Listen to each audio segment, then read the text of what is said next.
This was my worst Halloween ever. You wanna know why? Because of that freaking pumpkin patch.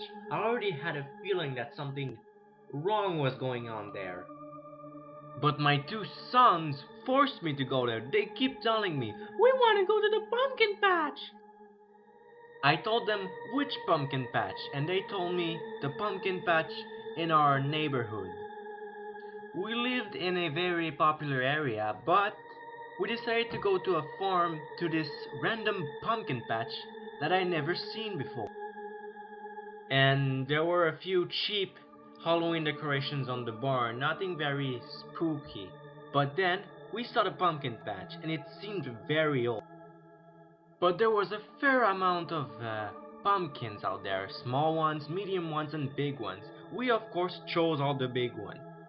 They had a special Halloween price. All the big pumpkins actually costed 5 cents. 5 cents. I'm not even. And then we saw the one that sold these pumpkins. He called himself the Halloween Man. It was a farmer with a jack-o'-lantern on his head. Hey there, fellas, I'm the Halloween Man. Thanks for coming. This man smelled like a dead corpse. Also, his voice was weird and broken. It sounded so broken. So, I bought the pumpkins, I gave the money to the man, and then I tried to go back home. But my children wanted to visit that barn. I really should have went home, but my sons were once again forcing me to get in, so we did. We entered the entrance and there was a computer there. Somehow it was powered on. And one of my sons pressed a file and it was Moon Man movie.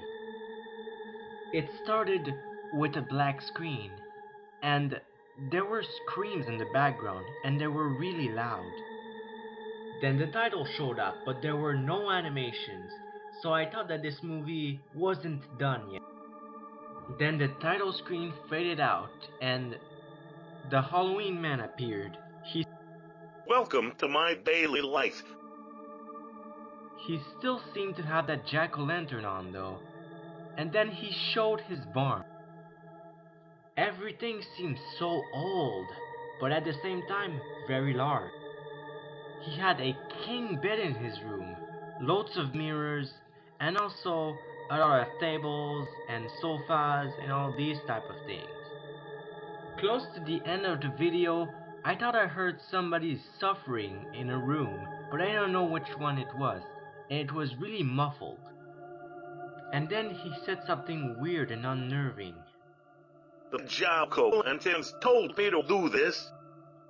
Then he opened the door to the exact room, and there was a female.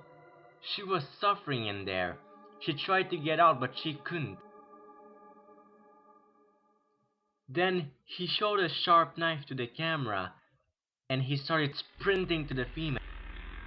And then he started cutting the female's throat.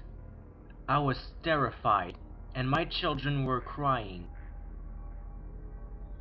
Then I heard a huge thud next to my children. I started running without them, and I heard them screaming and crying. But I went inside a car, and I drove home without. At this time, I just wanted to end my life.